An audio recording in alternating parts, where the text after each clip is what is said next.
Hello दोस्तों, कैसे हैं आप? आज हम जिस शानदार मूवी को एक्सप्लेन करने जा रहे हैं उस मूवी का नाम है इनटू द वाइल्ड। दोस्तों, कुछ ऐसी कहानियाँ होती है जिन्हें हमें मरने से पहले एक बार ज़रूर देखना चाहिए, क्योंकि कुछ कहानियाँ हमें जीना सिखाती है। कहानी शुरू होती है और समय चल रहा है 1990 का, जगह है अमेरिका। हमारी मुलाकात क्रिस्टोफर नाम के लड़के से होती है, जिसकी ग्रेजुएशन पूरी हो चुकी है। उसकी इस कामयाबी पर उसके मॉम डैड भी वहाँ मौजूद है। अब ग्रेजुएशन की खुशी में उसके डैड उसे एक कार गिफ्ट करते हैं, पर वो लेने से मना कर देता है, क्योंकि उसकी बहन ने बताया था कि जब वो और मैं पैदा हुए थे तो मॉम और डैड की शादी भी नहीं हुई थी। उसे इस खुद पे इस बात का बहुत गिल्ट होता है।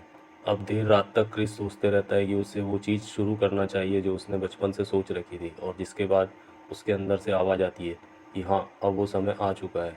वो अपनी ID card, credit card, passport सब कुछ जला देता है और अपनी सारी सेविंग एक एनजीओ में दान कर देता है।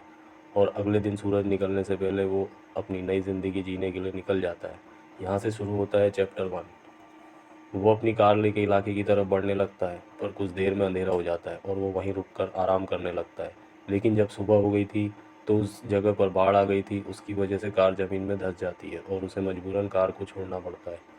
वो अपने साथ लाए पैसों को भी जला देता है, क्योंकि उसे अब फ्री लाइफ जीना था। बिना किसी पैसों की मदद से वो आगे बढ़ना चाहता था, लेकिन उसे कोई भी लिफ्ट नहीं देता, तो वो पैदल ही आगे बढ़ने लगता है।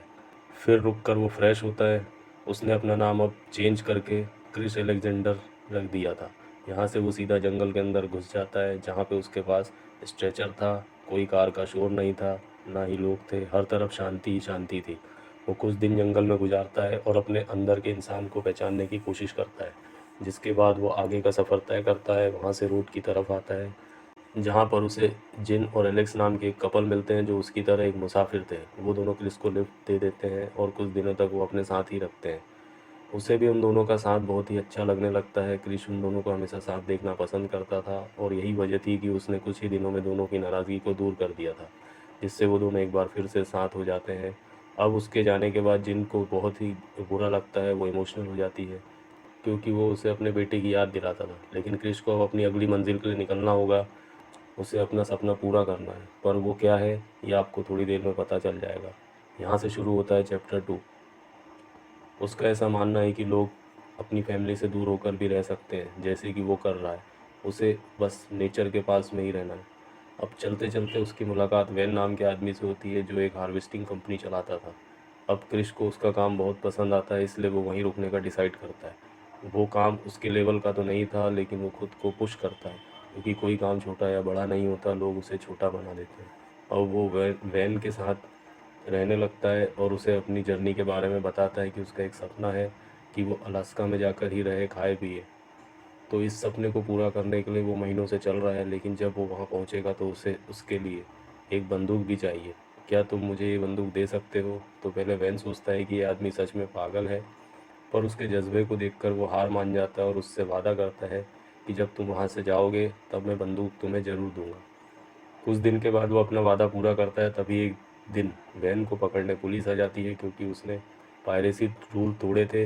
लेकिन अरेस्ट होने से पहले वो क्रिस से कहता है कि अपने सपने को पूरा ज़रूर करना। अब वैन के ना होने की वजह से ये उसका दिल वहाँ नहीं लगता, इसलिए वो उस जगह को छोड़कर आगे बढ़ जाता है। पर आज पहली बार बीच रास्ते में उसे उसकी फैमिली की याद आती है। उसके साथ बिताए पल याद आते हैं। हर किसी को किसी की ज़रूरत पड़ती है, चाहे वो हमारी फैमिली हो या लाइफ पार्टनर। इधर उसकी फैमिली, उसके मॉम डैड उसे भी ढूंढने की कोशिश करते हैं, लेकिन उन्हें कुछ भी पता नहीं चलता।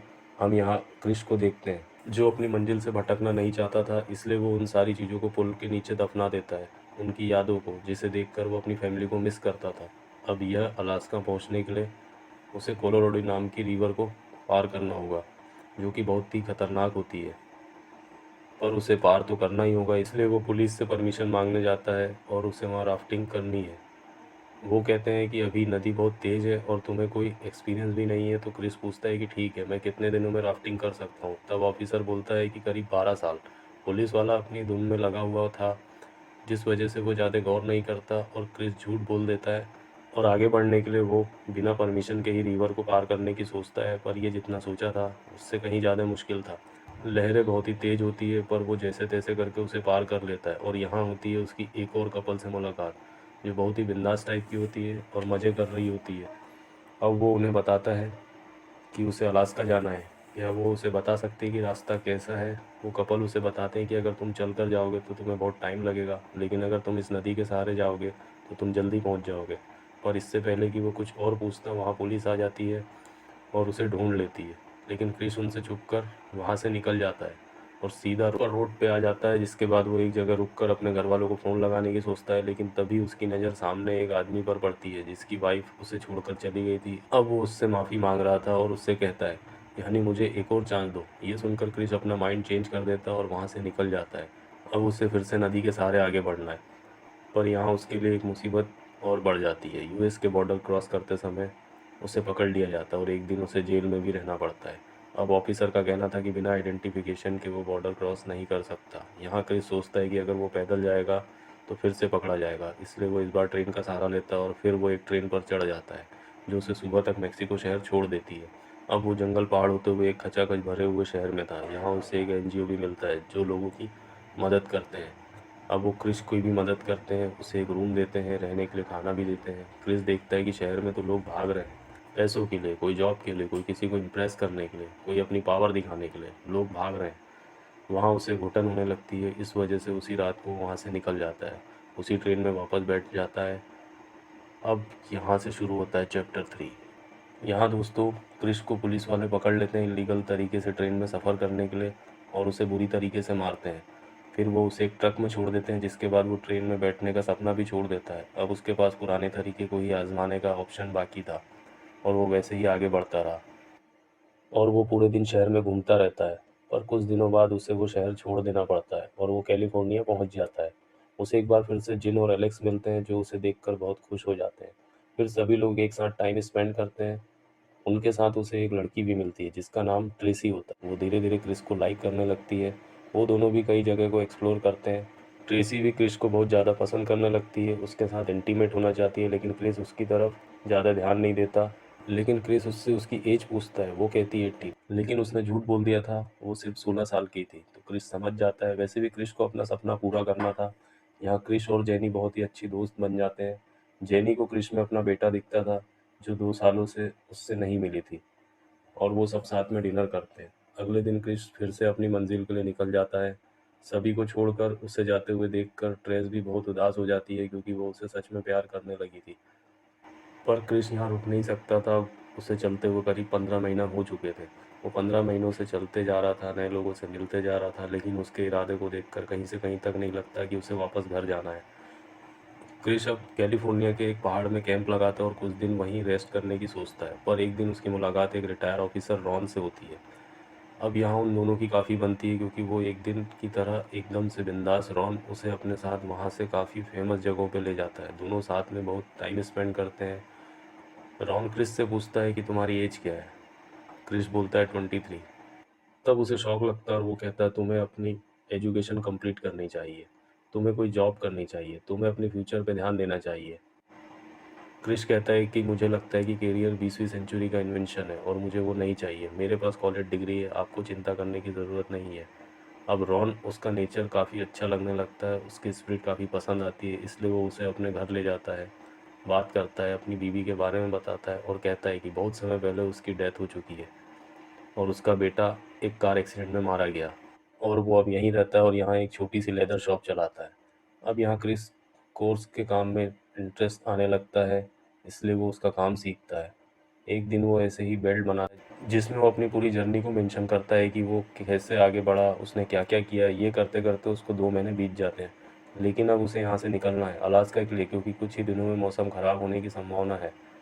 अब रॉन क्रिस को बहुत ज़्यादा पसंद ना करने लगता है। वो चाहता है कि वो उसे छोड़कर ना जाए, इसलिए उसे बोलता है कि अगर मुझे कुछ हो गया तो मेरा वंश खत्म हो जाएगा। मैं चाहता हूँ कि तुम मेरे साथ ही रहो और मेरे वंश को आगे बढ़ाओ।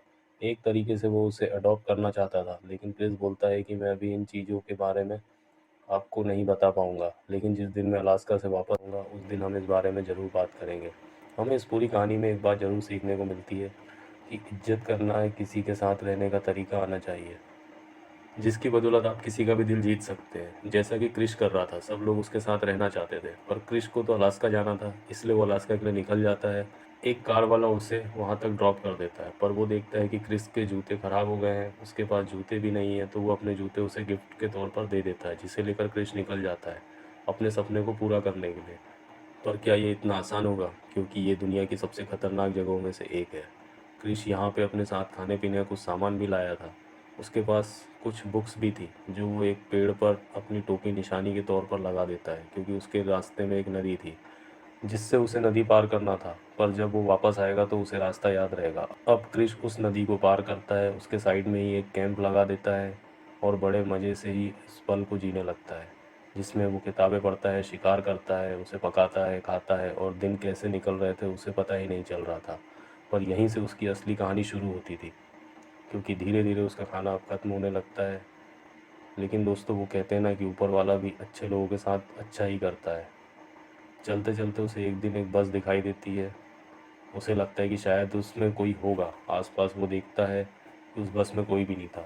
बहुत देर इंतज़ार करने के बाद वहाँ कोई नहीं आता, जिस वजह से वो उस बस पर कब्जा कर लेता और वो बस में रहने चला जाता है। जानलेवा ठंड में एक ठिकाना तो मिल गया था। अब वो उस बस को मैजिक बस का नाम देता है। वो सारा सामान उसमें रख लेता है। अब क्रिश का हर रोज़ का एक ही काम है, जिसमें वो सोने से पहले बुक्स पढ़ता था। आज उसने दिन में क्या किया ये लिखता है।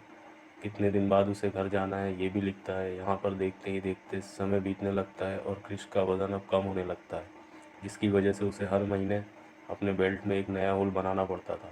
एक दिन वो एक हिरन का शिकार करता है जो कि बहुत ही बड़ा होता है।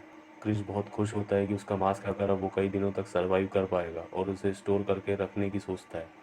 लेकिन दोस्तों, ये नेचर है, यहाँ पर किसी भी चीज़ को स्टोर करके नहीं रख सकते, जिस वजह से उसका ये प्लान फेल हो जाता है और वो हिरन का मांस डिकम्पोज होने लगता है, जिससे उसे एक दिन और भूखा रहना पड़ता है। लेकिन दोस्तों, अब यहाँ उसके बस की बात नहीं थी, इसलिए वो फाइनली डिसाइड करता है कि उसे जो करना था उसने कर लिया। अब उसे यहाँ से जाना चाहिए, वरना वो भूख से मारा जाएगा। लेकिन मैंने कहा था ना कि अब असल कहानी तो यहाँ से शुरू होने वाली थी। क्रिस अपना सामान पैक करता है और निकल जाता है, जिस रास्ते से वो आया था। लेकिन जिस नदी को वो पार करके वो वहाँ तक पहुँचा था, अब वो नदी बहुत उफान पर थी। मौसम बदल चुका था। उसका उस नदी को पार कर पाना नामुमकिन के बराबर था। अगर उसने ऐसा करने की कोशिश करी तो उसका सामान बह जाएगा, उसकी मौत हो जाएगी। लेकिन उसके पास कोई ऑप्शन नहीं था, इसलिए उसे इस खतरे में उतरना ही पड़ता है। उसे दूर टंगी अपनी टोपी भी दिखाई देती है। वो पानी में जाता है पर उसका आधा सामान बह जाता है, और तभी वो भी बहने वाला होता है कि तभी वो एक पेड़ को पकड़ लेता है, जिससे उसकी जान बच जाती है। अब आखिरकार उसे अपनी मैजिक बस में वापस लौटना पड़ता है। अब हमें क्रिश को दिखाया जाता है जो हमें कहानी की शुरुआत में दिखाया गया था, जिसको किसी की बात का डर नहीं था, किसी की बात का टेंशन नहीं था। अब क्रिश बदल चुका है, क्योंकि भूख और हालात हर किसी इंसान को बदल कर रख देते हैं। क्रिस के पास अब खाने का सामान खत्म हो चुका है, यहाँ तक कि वो अपना शिकार भी नहीं कर सकता। उसे गुस्सा आने लगा है, चीज़ों को तोड़ने लगा है, चिल्लाने लगा है। हर रोज़ बस खाने की तलाश में भटकते रहता है, और आखिर में उसे जंगल में कुछ फल और पौधे खाकर अपना गुजारा करना पड़ता है। लेकिन उसी फल और पौधे में एक पौधा होता है जो कि बहुत ही जहरीला होता है। इसलिए वो अपने साथ किताब लाया था, जिससे वो हर रोज़ कौन सा पौधा जहरीला है या फिर नहीं। अब धीरे धीरे क्रिस कमज़ोर होने लगता है, उसकी आंखें भी कमज़ोर होने लगती है। इस वजह से वो जहरीले पौधे को कुछ और पढ़ लेता है और उसे खा लेता है। उसे खाते ही अजीब सा रिएक्शन होने लगता है और क्रिस को अब खुद पर गुस्सा आने लगता है। पूरे सफ़र में क्रिस को पहली बार ऐसा लगता है कि उसने यहाँ आकर गलती करी। कुछ ही दिनों में जहर उसके पूरे शरीर में फैल गया था। उसके अंदर अब इतनी भी जान नहीं थी कि वो चल सके। फिर भी वो हिम्मत नहीं हारता। लेकिन आखिर में उसे पता चल जाता है कि उसका सपना ही उसकी मौत का कारण बनने वाला है। और अब आखिरी समय में वो उसी बुक में एक लाइन लिखता है कि इंसान फैमिली के बिना जी तो सकता है, पर कुछ ही दिनों तक। आखिर में उसकी उन्हें ज़रूरत पड़ ही जाती है। आज वो मुझसे मीलों दूर है। उसे इस सफ़र में निकले हुए महीनों से ज़्यादा हो गए हैं। एक दिन उसे एहसास हो जाता है कि आज उसकी ज़िंदगी का आखिरी दिन है। वो खुद को पानी से साफ़ करता है और एक जगह जाकर लेट जाता है और अपने पलों को याद करने लगता है जो उसने अपने मॉम डैड, अपने दोस्तों के साथ बिताए थे। उसकी आंखों में आंसू थे, पूरा बदन काँप रहा था, और फिर अगले पल वो दम तोड़ देता है। जाने से पहले उसने इस दुनिया के लिए एक नोट लिखा था, जिसमें लिखा था कि मैंने अपने सपनों को जिया है और इसके लिए मैं गॉड का थैंक यू कहता हूँ। और कहानी के आखिर में हमें क्रिस की ओरिजिनल फ़ोटो भी दिखाई जाती है, क्योंकि ये पूरी कहानी एक सच्ची घटना पर आधारित है। और बताया जाता है कि उसके मरने के 2 हफ्ते बाद उसके डैड को उसकी लाश देखने को मिली, जिसके बाद क्रिस की बहन को इस बारे में बताया जाता है। फिर हम उसके डैड को देखते हैं जो बिना कुछ सोचे समझे रोड पर निकल जाते हैं, अपने बेटे को याद करते हैं और रोने लगते हैं। उनका सारा दुख दर्द, सारी पीड़ा बाहर आ जाती है। अब ये इमोशनल सीन देखकर आप समझ जाएंगे कि माँ बाप आपसे कितने ज़्यादा प्यार करते हैं। वो अपने आंसू को रोकने की कोशिश करते हैं, लेकिन वो रुकने का नाम ही नहीं लेते। अब कुछ दिनों बाद उसकी बहन क्यारी उसकी अस्थियों को लेकर आसमान में उड़ जाती है और कुछ इस तरह से एक सपने के साथ ही इस कहानी का अंत हो जाता है। क्योंकि आपको क्या लगता है दोस्तों, इस कहानी से आपको क्या सीख मिलती है? नीचे कमेंट करके हमें ज़रूर बताइए। धन्यवाद।